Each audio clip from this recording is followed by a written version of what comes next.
Welcome back to Celebrial, the channel where we dig into the stories the industry wishes would stay buried. Prince's final social media post wasn't just cryptic, it felt like a warning. And some believe it became a death sentence. In the months before his 2016 passing, Prince was allegedly uncovering something dark, a web of manipulation and shady deals tied deep into Jay-Z and Beyoncé's empire.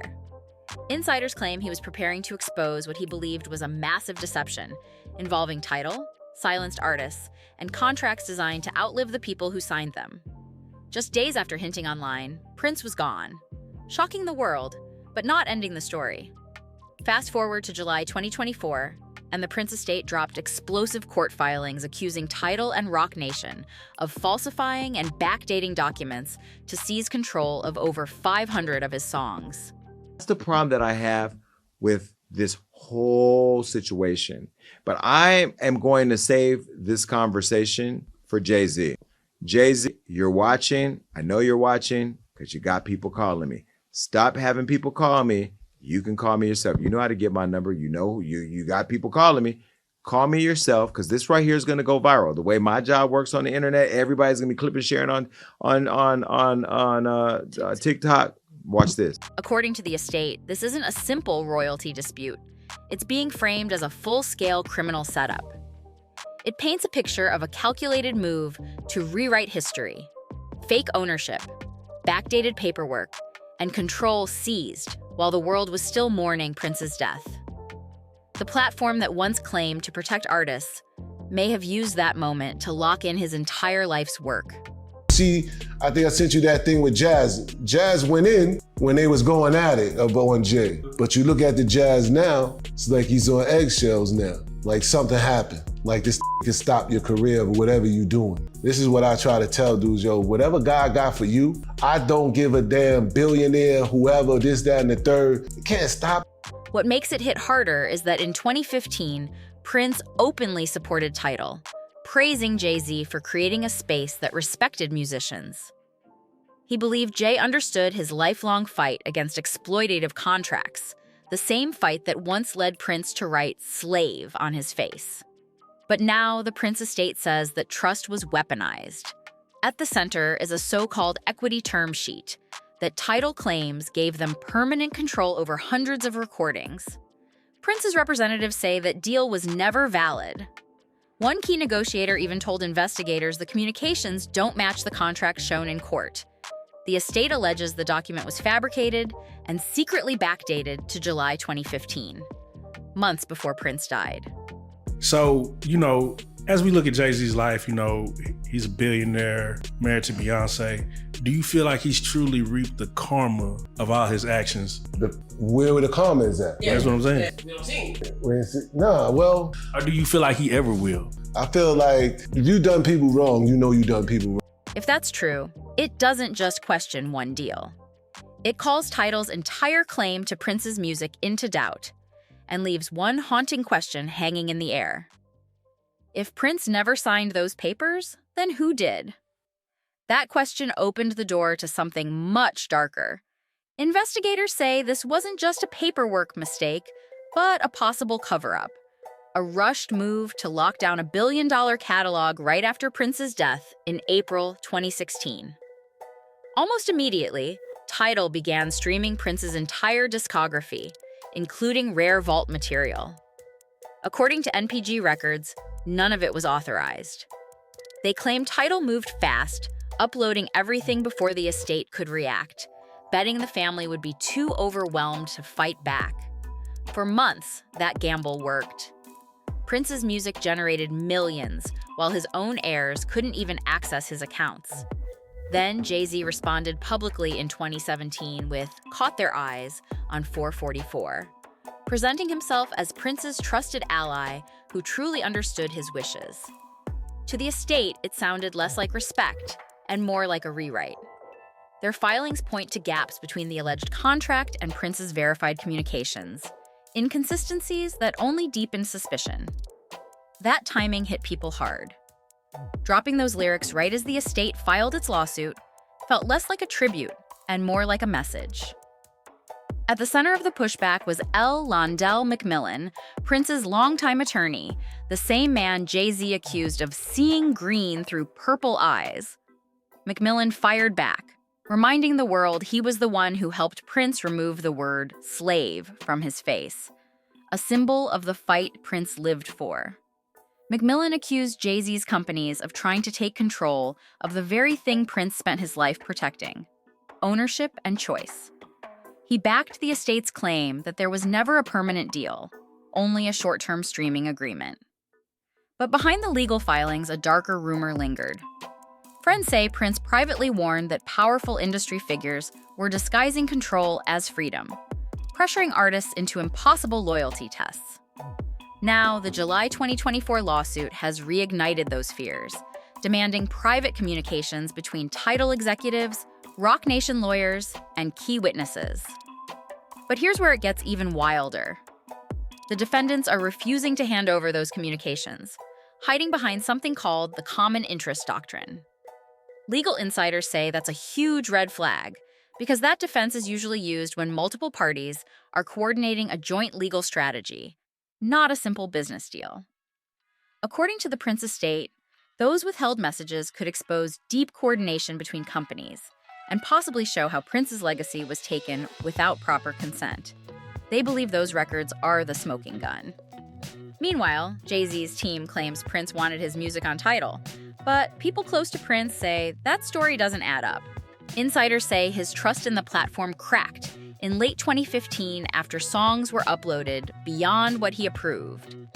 They claim Prince felt trapped, furious, and betrayed, and was preparing legal action when he posted that chilling message on April 15th, 2016.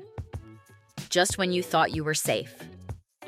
Looking back now, it sounds less like a quote and more like a warning. Then, only 6 days later, heartbreaking news came out of Minneapolis. Prince was found unresponsive inside an elevator at Paisley Park. The official ruling called it an accidental overdose from prescribed medication, but people close to him have always said the story felt incomplete. In his final weeks, Prince reportedly installed new security cameras, fired staff he believed were leaking information, and told friends he felt surrounded by forces he couldn't trust.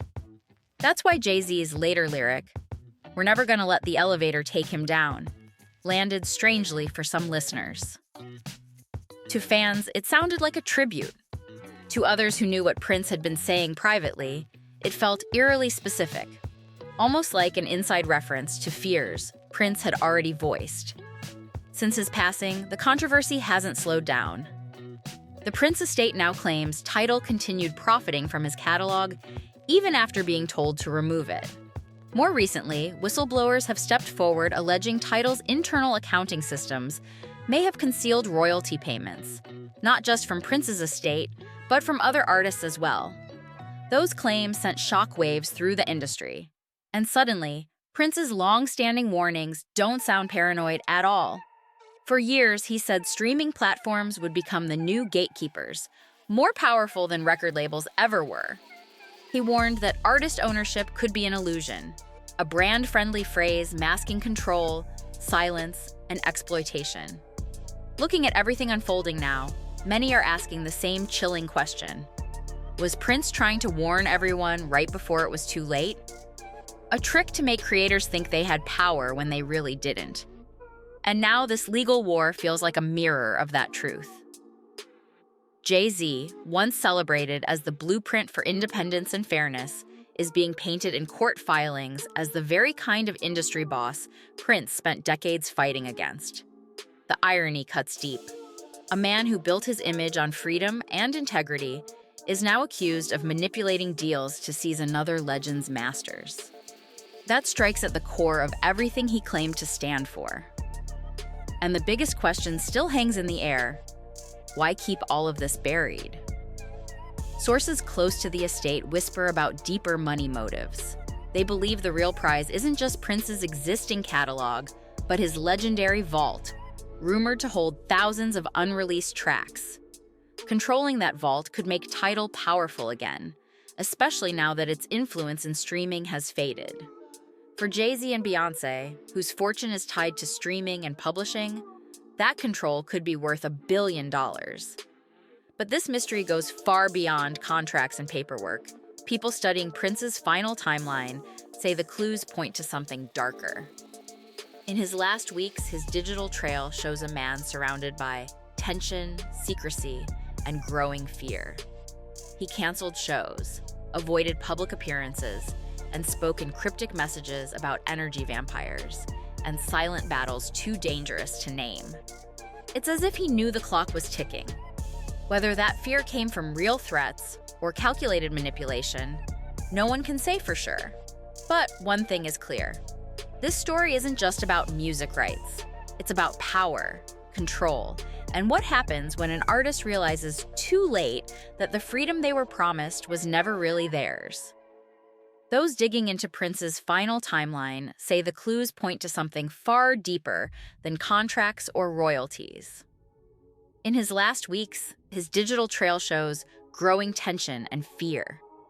He canceled shows, avoided public events, and spoke in cryptic messages about energy vampires and silent battles too dangerous to name.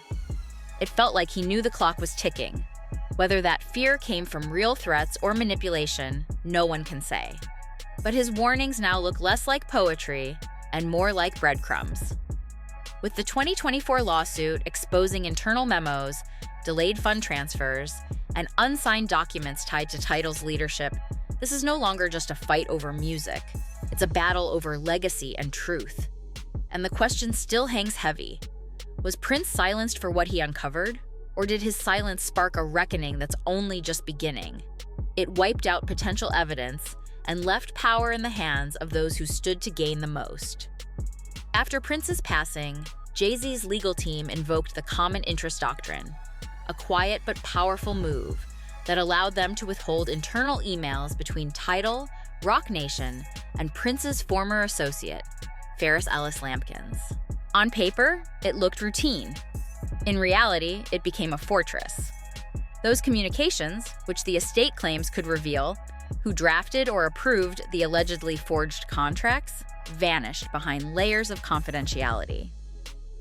No one outside Jay-Z's inner circle has ever seen them. What's haunting is how effective it was.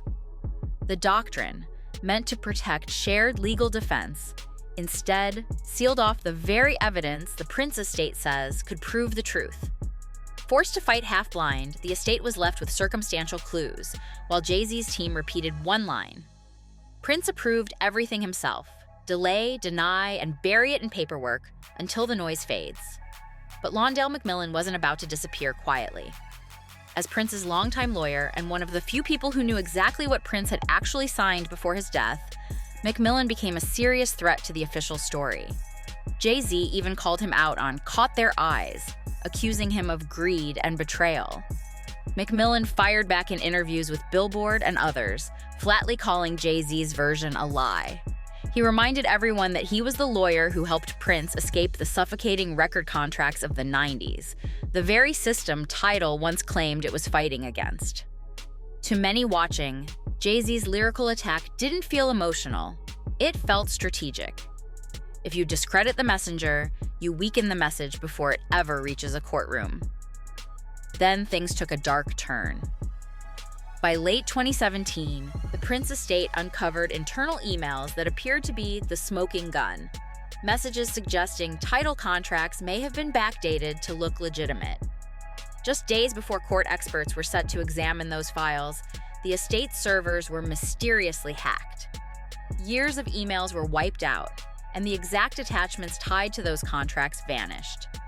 No culprit was ever identified, but the timing was impossible to ignore. Same week, Roc Nation's lawyers moved fast, filing motions to block any further document requests and throwing up a wall of legal red tape just as that evidence vanished. One insider close to the case called it digital sabotage disguised as coincidence. And that phrase stuck because it felt uncomfortably accurate. What made it even more disturbing is what came next. Over the following years, smaller music estates, artists without Prince's level of power or visibility, started reporting eerily similar problems. Former managers for lesser-known R&B and soul acts said they uncovered duplicate contracts buried in old archives, using the same wording, structure, and formatting as the disputed title papers. In several cases, signatures didn't just look questionable, they were inconsistent, as if lifted from unrelated documents and reused. And the pattern was hard to ignore. After each artist passed away, control of their catalog somehow flowed to the same streaming platform, wrapped in language about exclusivity and artist empowerment. To insiders, it no longer looked like a one-off fight over Prince. It looked like a system. The alleged playbook was simple and ruthless. Lock down catalogs of deceased or inactive artists, then claim the deals were finalized while they were still alive. On paper, it looked clean. In reality, it turned priceless legacies into digital gold. Mines were locked under corporate control. Most estates simply didn't have the money, time, or legal firepower to fight back. And as headlines moved on, the public lost interest before the truth ever reached a courtroom. The few people who did speak up paid a heavy price. Londale McMillan's reputation took serious damage. His name dragged through the press and reframed as greedy and unreliable. Phaedra Ellis Lampkins, who once worked closely with Prince's family, suddenly went quiet, telling people she was under intense legal pressure from multiple directions. Even members of Prince's own estate began stepping back, shaken by mounting legal costs and the unspoken warnings circulating through the music industry. By the time the first hearings wrapped up, the narrative had completely flipped. Jay-Z was being painted as a misunderstood visionary, fighting for fairness, while Prince's defenders were recast as money-hungry heirs. It was a stunning reversal, straight out of the industry's oldest playbook. Meanwhile, the whispers only grew louder. Insiders began connecting the same questionable tactics used in Prince's case to other major artists. In 2023, a former Roc Nation associate dropped a bomb on a podcast, claiming similar contract adjustments were quietly used during negotiations for multiple high-value catalogs, some belonging to artists who passed away under sudden or mysterious circumstances. None of those claims have been officially proven, but the details line up almost too perfectly with what Prince's estate uncovered. One attorney close to the situation revealed that every time an estate tried to challenge altered contracts, they hit the same brick wall, the infamous common interest doctrine. The very legal shield that buried Prince's truth was allegedly being used again and again to block other families from ever getting real answers. And the deeper this web goes, the bigger the picture becomes. Jay-Z and Beyoncé's empire has always been built on image control. Every leak countered, every rumor redirected, every scandal neutralized before it could grow legs. When Jaguar Wright and other former insiders accused Jay-Z of manipulating people behind the scenes, they were quickly dismissed as unstable or bitter. When songwriters like Tiffany Red spoke out about Beyoncé's camp silencing creators through aggressive NDAs, mainstream media barely blinked. But now, viewed through the lens of what happened to Prince, those stories no longer feel isolated. They start to connect, like fragments of a much larger pattern. A powerful network that protects its own, rewrites narratives, and quietly erases anyone who threatens the structure. Missing evidence. Vanished emails. Witnesses who suddenly go silent. Each thread leads back to the same place, a streaming empire that once promised artistic freedom, but delivered something far more calculated. At the center stand two of the biggest names in music, icons whose billion-dollar legacy depends on keeping uncomfortable questions buried.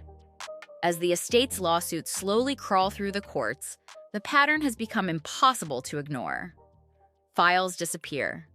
Statements are walked back. Archives are accidentally corrupted, and every time the truth gets close, the trail goes cold.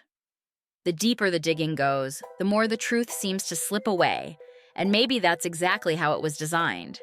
That's why the industry still whispers about what Prince was really uncovering in those final days, because he wasn't just fighting for control of his music.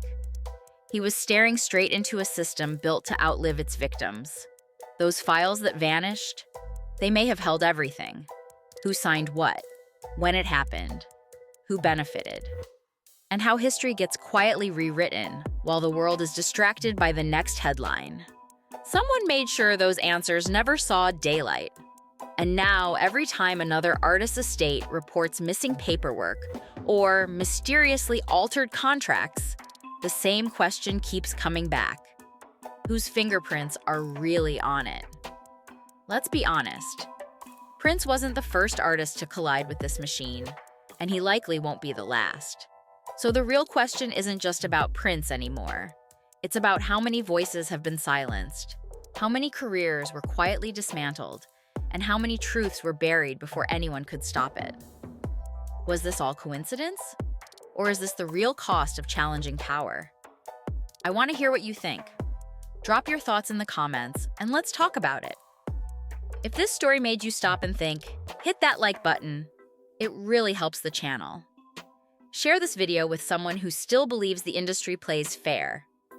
And if you want more deep dives like this, make sure you subscribe to Celebrial and turn on notifications so you don't miss what comes next. Stay curious, stay alert, and remember, sometimes the loudest silence hides the darkest truth. I'll see you in the next one.